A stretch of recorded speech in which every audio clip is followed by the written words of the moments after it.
कि ना एक रंगा ना दो रंगा, अब चलेगा तिरंगा।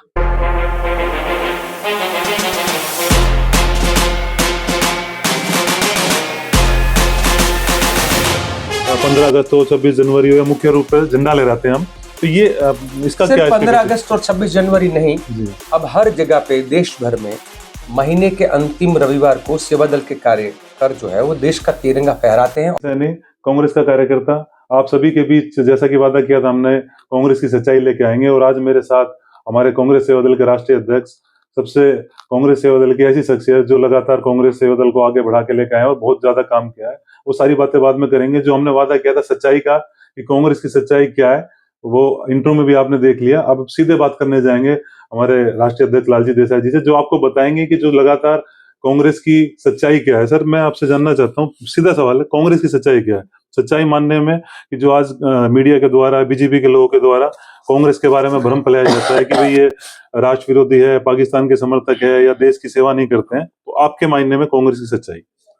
मेरे लिए कांग्रेस की जो सच्चाई है, ये देश की धरोहर, देश की संस्कृति है, देश की हमारी सोच है, हमारी परंपरा का मतलब है कि हमारे बुद्ध, गौतम बुद्ध हो या महावीर जैन हो या हमारे कृष्ण हो, शिव हो, राम हो, हम जिन सभी को, इवन हम हर धर्म, हर संस्कृति को साथ लेके चलने वाली अगर कोई संस्कृति है तो ये भारत है। और भारत की जो संस्कृति है, भारत की जो सोच है, वही कांग्रेस की अपनी एक सोच है। मैं कांग्रेस की जब बात करता हूं तो हमेशा गांधी, नेहरू, सरदार, सुभाष, मौलाना, भगत सिंह से लेकर हम हर किसी जो देश के लिए जो लोग लड़े हैं, तो देश की आजादी, देश की जनता की आबादी और देश की, हमेशा एक होता है कि हम ये नहीं कहेंगे कि हम दूसरे देश को गाली बोलकर हमारे देश को महान बनाएंगे।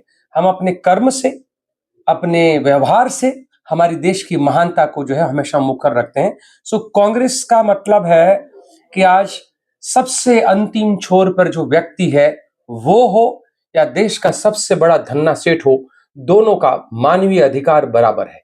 कांग्रेस की सोच का मतलब है देश का तिरंगा झंडा, जिसमें तीनों रंग, मतलब सभी भाषा, सभी संस्कृति है, उसका समावेश है। हम किसी एक संस्कृति को गाली देकर दूसरे को बढ़ाए तो वो संघी हो सकता है, वो कांग्रेसी नहीं। किसी एक भाषा को गाली देकर सिर्फ एक भाषा के लिए बात करेगा, संघी होगा, कांग्रेसी नहीं। हम यही कहते हैं, ना जात पे या ना धर्म पे, ना विस्तार पे, ना संस्कृति पर कोई नहीं झगड़ा करे, वो कांग्रेसी है। जो सत्य बोले वो कांग्रेसी है, जो अहिंसा में विश्वास रखे वो कांग्रेसी है। एक कांग्रेस की सच्चाई से जुड़ा हुआ एक बहुत ही ज्यादा जो आजकल चल रहा है, जो लगातार कांग्रेस को, जो मेरी पर्सनल राय है कि कांग्रेस को कमजोर कर रहा है, जो मीडिया के द्वारा और बीजेपी के द्वारा फैलाया जा रहा है कि कांग्रेस की सच्चाई ये है कि वो धर्म, हिंदू धर्म के अगेंस्ट है। आपका क्या मानना है सर? कांग्रेस ने हिंदू धर्म के लिए क्या किया, और क्या हिंदू धर्म के लिए साथ है, या कांग्रेस जिस प्रकार बीजेपी वाले कहते हैं? देखिए, जिसको हिंदू धर्म की समझ नहीं है, ऐसे बंदे ये बात बोलेंगे। मैं ये कहूंगा कि जो एक किसी भी धर्म में जो एक्सट्रीमिस्ट लोग होते हैं, धर्म के नाम पर अपनी सत्ता के सिंहासन पर जो पहुंचना चाहते हैं, वो चाहे आरएसएस वाले हो, चाहे वो अपने ओबीसी की पार्टी वाले हो, या चाहे जो भी पार्टी जाति, धर्म, प्रदेश और भाषा के नाम पर लोगों को बंटवाए, लोगों में झगड़ा करवाए, लोगों में नफरत फैलाए, ये ऐसी पार्टियों वाले की और ऐसे मीडिया वालों की ये सोच है। कांग्रेस पार्टी के लिए कश्मीर से लेकर कन्याकुमारी तक और मणिपुर से लेकर मुंबई और मुंद्रा तक, हमारे लिए हर व्यक्ति जो भारतीय है वो बराबर है। हम हर धर्म को आदर करते हैं, हर धर्म का जिसकी जिसमें श्रद्धा है, हमको भारतीयों की श्रद्धा में विश्वास है, और उसका कोई भी धर्म हो। दूसरी बात है क्योंकि हिंदू धर्म के विरोधी हैं, मैं खुद हिंदू हूँ जन्म से। मैं तो मेरे घर में आज भी माता जी हमारी गॉडेस है, उसकी पूजा होती है, हमारे सब रिचुअल्स। मैं एक बात का मैं ये कहूंगा, हम ऐसे हर व्यक्ति और हर प्रक्रिया के विरोधी हैं जो धर्म के नाम पर सत्ता में पहुंचने के लिए जो धंधा करते हैं। लाखों करोड़ों, जो मैं भी खुद हिंदू हूँ और लगातार कांग्रेस, मेरा पूरा परिवार, मेरी वाइफ भी, मेरे पिताजी सब कांग्रेस के अंदर है, तो ये जो विचारधारा है वो गलत है। सर, एक और बात, ये धर्म से जुड़ी हुई जो मैं, ये सोमनाथ मंदिर को बनवाने में राजीव गांधी जी का योगदान, और राम मंदिर को जो कहते हैं, बताते हैं कि इसमें क्या सच्चाई है कि राम मंदिर की जब स्टार्टिंग बताए गए थे कि उसमें भी राजीव गांधी जी ने एक योगदान दिया था कि बनवाने में, फिर उसके बाद कोर्ट का। देखिए, मैं जो हम लोग ये हमेशा मीडिया के साथ ही भी हर बार ये मंदिर मस्जिद के झगड़ों में जो ले जाते हैं, मैं कहता हूँ देश के जो प्राइम मिनिस्टर होते हैं ना, जी जी हम उनको मंदिर या मस्जिद बनाने के लिए नहीं चुनते हैं। हम उनको चुनते हैं लोगों के जीवन की सुखाकारी, शिक्षा, स्वास्थ्य, स्वावलंबन, जी समन्याय, जी सुरक्षा, ये सब मुद्दे होते हैं जिसके लिए हम देश के प्रधानमंत्री को और देश के मुख्यमंत्री के अंदर अलग अलग राज्यों में हम चुनते हैं। अगर हमें सिर्फ मंदिर और मस्जिद खड़ा करना है, चर्च और गुरुद्वारा खड़ा करना है, उसके लिए अगर हम राजा को चुनते, अपने प्रधानमंत्री बनाते, तो फिर हमको ये प्रधानमंत्री वाला सिस्टम रखने की जरूरत नहीं है। तो ये दो अलग चीज है। धर्म में आस्था होना एक अलग बात है, और राजनीतिक जो तौर पे निर्णय लेने की प्रक्रिया है, वो है अपने देश के संविधान के हिसाब से सब धर्म बराबर। अपने देश के जवाहरलाल नेहरू जी जब थे, तो हर जगह पे जो सोमनाथ का मंदिर का आपने जिक्र किया, तो उनका बहुत क्लियर मानना था कि मैं एक काम करना चाहूं तो मेरी प्रायोरिटी क्या होनी चाहिए प्रधानमंत्री के तौर पे। तो उन्होंने इसीलिए जो हमारी एटॉमी एनर्जी है उसके ऊपर काम किया, हमारे आईएम खड़े किए, हमारे आईटीआई खड़े किए, हमारी टेक्नोलॉजी, शिक्षा, डैम बनाना, ये सब। सो प्रधानमंत्री की भूमिका होती है या मुख्यमंत्री की भूमिका होती है या कोई भी चुने हुए जो मिनिस्टर्स है, एमएलए है, एमपी है, उनकी भूमिका होती है कि हमारे देश की जनता की तरक्की कैसे हो। मंदिर बनाने के लिए हम मानते हैं कि समाज है, धर्मगुरु है, वो उन सब का, शंकराचार्य का रोल है, बिल्कुल मोदी जी का या वो मोहन भागवत का रोल थोड़ा ही ना है ये सब करने का। हिंदू एक पीठाधीश बनी हुई है, उनका रोल है। तो ये संक्षिप्त में बताया हमारे लालजी देसाई जी ने कि भाई कांग्रेस की क्या सच्चाई है, शिक्षा, स्वास्थ्य और रोजगार से लेके अंतिम व्यक्ति तक पहुंचने की जो कांग्रेस की नीति है वो है। अब सर कांग्रेस की सच्चाई तो हो गई, अब कांग्रेस ने जो ऑर्गेनाइजेशन बनाई हुई है, इनकी क्या रिक्वायरमेंट है। हम बात करें हमारे सेवा दल की, बहुत सारे लोगों से हम जब काम करते हैं तो कहते हैं भाई क्या संगठन है ये, क्या सेवा दल का क्या काम है। तो सेवा दल के बारे में एक बार विस्तार से बताइए। और ये तो कांग्रेस सेवा दल की सच्चाई के बारे में पता करते हैं कि कांग्रेस सेवा दल कांग्रेस के अंदर रह के किस प्रकार कार्य कर रहा है और कांग्रेस सेवा दल का क्या दायित्व है सर।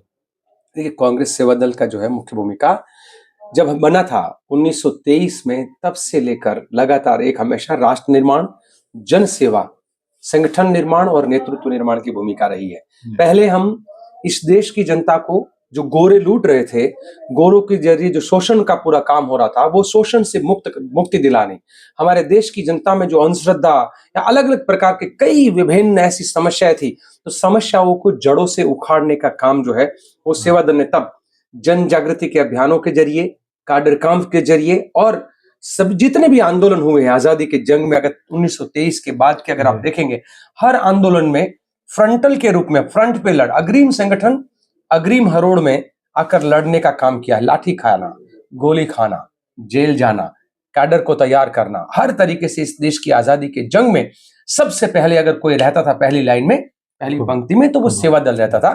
शुरुआत में आपने देखा होगा कि जो सेवा दल के साथी थे, वो हर प्रकार की उनको ट्रेनिंग मिलती थी कि कैसे अगर कोई आप पर लाठीचार्ज करता है तो कैसे बचना है। तो ये बिना शस्त्र उठाए, बिना हिंसा किए सत्य की लड़ाई लगातार लड़ना और देश की जनता को आजादी तक ले जाने का जो काम है वो सेवा दल का था। देश की आजाद होने के बाद सेवा दल के कार्यकर्ताओं ने रचनात्मक कार्यक्रम का काम किया, शिक्षा का बहुत जगह पे स्कूल शुरू हुई। मैं भी एक ऐसी स्कूल का स्टूडेंट हूं जिसने मुझे प्राइमरी में सेवा दल के कार्यकर्ताओं ने पढ़ाया, हाई स्कूल में पढ़ा तब भी सेवा दल के कार्यकर्ताओं ने पढ़ाया, मेरा ग्रेजुएशन हुआ तो उसके डायरेक्टर थे वो भी सेवा दल के कार्यकर्ता थे। तो सेवा दल के लोगों ने शिक्षा का काम किया, स्वास्थ्य के लिए कई अस्पताल छोटी मोटी खोली, और उसका कर्नाटका हेल्थ इंस्टीट्यूशन है वो सबसे बड़ा उदाहरण है, इसको धारनीकर जी ने खड़ा किया था। तो शिक्षा है, स्वास्थ्य है, स्वावलंबन के लिए जो चरखा चलाने का जो काम है, ट्रेनिंग देने का, वो सेवा दल करता था। त्रिसूत्री कार्यक्रम चलाना है, कहीं कहीं पर बहुत जगह पे जो हमारे 20 मुद्दा का कार्यक्रम होता था कि भाई 20 योजनाओं का, तो वो सेवा दल करता। तो सेवा दल है देश के अंदर शिक्षा, स्वास्थ्य, स्वावलंबन, इन तीनों चीजों में कार्यकर्ताओं के बीच में जाकर इस देश के निर्माण का काम किया। फिलहाल सेवा दल है, उसकी जो मुख्य 5 भूमिका हमने तय की है। राष्ट्र निर्माण का काम है, उसका मतलब है विचारधारा की लड़ाई। संघी विचारों से, जो कटुता से, धिक्कार से, नफरत से इस देश में जो एक गंदगी फैली हुई है, उस गंदगी को दूर करना जी और देश में एकता, अखंडता, बंधुता, अमन, चैन जो है वो आए, वो वाला विचारधारा का। और हम लोग कहते हैं कि भारत माँ की 8 संतान, हिंदू, मुस्लिम, सिख, ईसाई, बौद्ध, जैन, पारसी भाई, ये सब जो है उसके बीच में जिसने भी लड़ाई उसको हम लोग दूर करके एकता का काम करें। उसी तरीके से जन सेवा का काम, जहां कहीं मुश्किल है, फ्लड आ गया, अर्थक्वेक आ गया, कुछ भी होनारत हो गई, कोई भी नेचुरल या मैन मेड डिजास्टर है, तो उस डिजास्टरों में जाकर काम करें। और जन सेवा के नाम पर हम सफाई अभियान से लेकर कई अलग अलग कार्य करते हैं। संगठन निर्माण, अच्छे संगठन बने, मजबूत संगठन बने, विचारधारा वाले बने, व्यक्ति नहीं विचार जिसके केंद्र में हो, ऐसे संगठन खड़ा कर रहे हैं। और उसी तरीके से नेतृत्व निर्माण, मूल्यवान चारित्र्यवान नेतृत्व का निर्माण करना, वो सेवा दल का काम है। और ये 4 काम अगर हम ठीक से करेंगे तो 5वां काम है, हम कहते हैं कि जनता का दिल जीतेंगे जन सेवा से, तो हम चुनाव भी जीतेंगे। इसलिए चुनाव का कैंपेन और मैनेजमेंट, ये 5 काम मुख्य सेवा दल के हैं। मैं ये पूछने ही वाला था कि जिस प्रकार सेवा दल लगातार, अभी बाढ़ आई थी तब भी बहुत काम किया सेवा दल ने, तो वो आपने अपने 5 कार्यों में बताया। एक और सेवा दल का कार्य सर, जो मैं झंडे को लेके अक्सर देखते हैं, लोग पूछते हैं कि भाई टोपी लगा के ये कौन लोग हैं जो हमेशा 15 अगस्त हो, 26 जनवरी हो, या मुख्य रूप से झंडा ले रहते हैं हम, तो ये इसका क्या? 15 अगस्त और 26 जनवरी नहीं जी, अब हर जगह पे देश भर में महीने के अंतिम रविवार को सेवा दल के कार्यकर जो है वो देश का तिरंगा फहराते हैं। और हम ये कहते हैं कि ना एक रंगा ना 2 रंगा, अब चलेगा तिरंगा। तो हमारा जो तिरंगा सोच है, क्योंकि कोई आजकल देश में 2 रंगा झंडा लेकर निकल रहा है, 2 रंगी सोच के साथ निकला है। हमारी सोच तिरंगी है, हमारा झंडा तिरंगा है, और हम उस वहां पर तिरंगा झंडा फहरा कर ये कहते हैं कि इस देश को हम बंटने नहीं देंगे, इस देश के लोगों को हम कटने नहीं देंगे। तो जिस प्रकार कांग्रेस पार्टी ने कांग्रेस सेवा दल को सबसे बड़ी जिम्मेवारी दी है सर, तिरंगा एक देश की आन बान शान होता है, और वो जिम्मेवारी कांग्रेस सेवा दल के पास है, तो एक ऑटोमेटिकली एक दायित्व बढ़ जाता है कि देश की रक्षा करना, झंडे की रक्षा करना और लोगों के अधिकार की रक्षा भी करना, ये हम कर रहे हैं। पर एक और इससे थोड़ा सा सर, ये मैं अगर माफी चाहूंगा, मुश्किल वाला सवाल होगा कि जो कार्यकर्ता सेवा दल के लिए काम करते हैं, झंडे की रक्षा करते हैं, अलग अलग जगह जाके अपना टाइम भी देते हैं, जैसे अब कहीं बाढ़ आ रही है वहां पे काम करना, हर जगह सेवा दल के लोग दिखाई देते हैं, और अब तो बहुत एक्टिव हो गया है पिछले कुछ सालों में। पर जैसे कि बताते हैं, अगर जाएं आम लोगों में तो पूछते हैं कि भी कांग्रेस सेवा दल का कार्यकर्ता काम करता है, तो आजकल ऐसी भावना है कांग्रेस सेवा दल के अंदर। देखो, जितना मैं सीख रहा हूं, मैं अपनी बताऊं कि चुनाव में टिकट मिलेगा कि नहीं मिलेगा, आप उस पर आना चाहते हैं। मैं उस पर आना चाह रहा हूँ सर।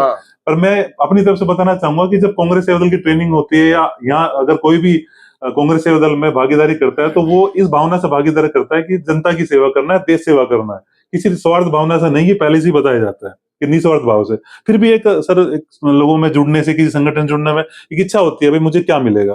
तो हम जैसे बताते हैं कि कई जगह अपने जो प्रदेश कमेटी के हैं उनको चेयरमैन वगैरह बनाया जाता है, तो टिकटों वगैरह में क्या भूमिका रहती है, या फिर आप कैसे उनको कहीं एडजस्ट हो जाए जिससे और लोग जुड़ सके? नहीं, देखिए, मैं तो हमेशा सबको ये कहता हूं कि 1947 से पहले देश की आजादी के लिए कांग्रेस 62 इयर्स तक लड़ी। उस समय पर हमारे लड़ने वाले कई लोग शहीद हुए हैं, कई लोगों ने जिंदगी भर काम किया है। क्या वो कोई टिकट के लिए काम किया था? क्या वो कोई पद के लिए काम किया था? उनके मन में सिर्फ देश के प्रति एक लगाव था, देश की जनता के लिए लड़ रहे थे। तो सेवा दल का जो मुख्य फोकस है वो हमारा जनसेवा और राष्ट्र निर्माण है। उसके लिए जिसके मन में सत्ता सब कुछ है, क्योंकि ज्यादातर राजनीति में लोग सत्ता, संपत्ति, सुरक्षा और सम्मान के लिए आते हैं। हमारा मुख्य काम है सेवा है, तो सेवा की भावना जिसमें हो। और दूसरा है कि आप जन सेवा करके, जन आंदोलनों करके जनता के लीडर बनोगे तो आप नेता बनोगे। देश की आजादी के बाद कई राज्य के मुख्यमंत्री सेवा दल से बने हैं, कई गवर्नर सेवा दल से बने हैं, कई मिनिस्टर बने हैं, प्रधानमंत्री खुद सेवा दल से बने हैं, प्रेसिडेंट देश के सेवा दल से बने हैं। तो सेवा दल में जो जनता की लड़ाई लड़के खुद नेता के रूप में प्रस्थापित होगा, उसको चुनाव लड़ने को भी मिलता है, वो लड़ते भी हैं।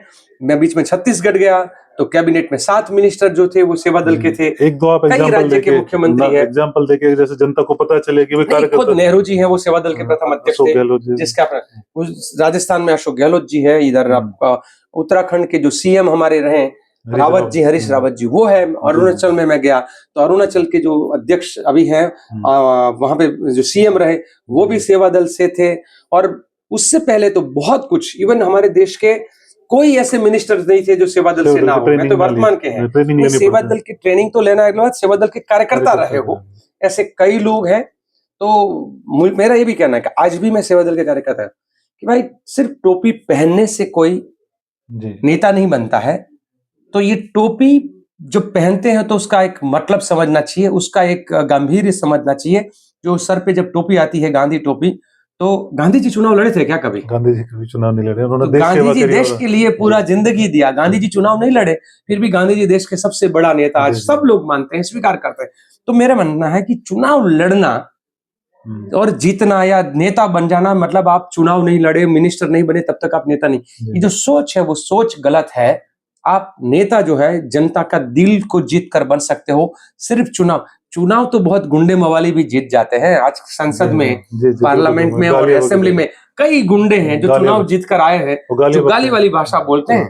जी बिल्कुल। तो मेरे हिसाब से नेता बनना है तो जनता के दिलों पर राज करना होता है, और दिल तब राज कर सकते हो आप कि उन जनता के दुख और दर्द में आप हिस्सा लेते हो, तब तक नेता नहीं है। और मैं चाहूंगा कि सेवा दल का हर कार्यकर्ता जनता की दुख और दर्द में जाकर हिस्सा ले और वहां पर जाकर जनता के दिलों पर राज करे, और जनता खुद कहे कि तू कल जाके सरपंच बन, भाई तू जाकर कल एमएलए बन, एमपी बन, और ये पॉसिबल है। इसकी सबसे बड़ी मिसाल सर, मैं खुद आपके सामने बैठा हूँ। आपकी एक राय थी कि भाई जनता की सेवा करो, अस्पताल में जाओ, लोगों की मदद करो, और उसके बाद जो मुझे मतलब जनता का प्यार मिला, और जो लगातार ये मैं जनता को बताना चाहूंगा कि जो सर कह रहे हैं बिल्कुल ठीक बात कह रहे हैं। और बहुत सारे लोग जो इनको ये नहीं बताता कि भी क्या लोगों में रहती है सर, एक ख्वाहिश रहती है, एक जागरूकता रहती है कि भाई हम किसी संगठन से जुड़े तो उसको क्या आगे चल के क्या बेनिफिट होगा। तो आज आपने क्लियर कर दिया कि कितने नेता सेवा दल में रह के, सेवा दल में काम करके मुख्यमंत्री के पद तक पहुंचे हैं, और आगे भी उन्होंने काम किया है, बड़े बड़े पदों पर रहे हैं।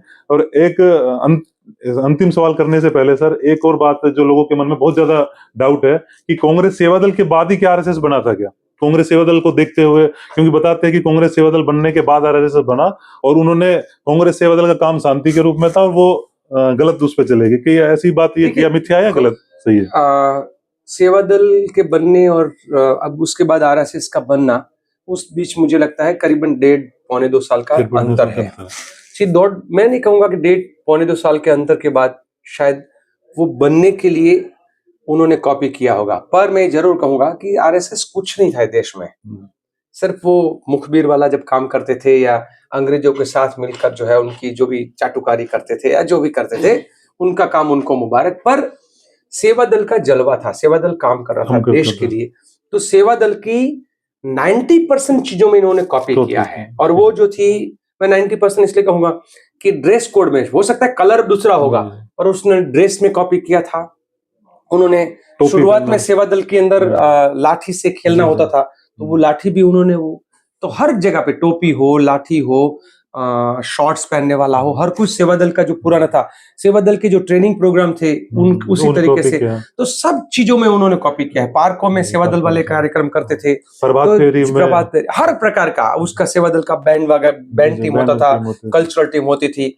तो सेवा दल को उन्होंने पूरी तरह से कॉपी किया है, सिर्फ 2 चीजों को छोड़कर।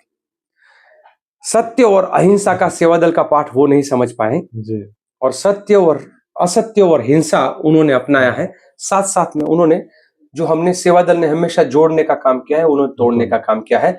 हमने कभी कहीं नफरत नहीं फैलाई, उन्होंने नफरत फैलाई है। पर वो नफरत, वो जहर, वो उनका हथियार है जिसको हम रोक नहीं सकते, क्योंकि उनकी सोच ऐसी है। तो उनकी सोच उनको मुबारक। वो झूठ फैला के सर धीरे धीरे एक टाइम आएगा जब लोगों को सच्चाई का पता चलेगा।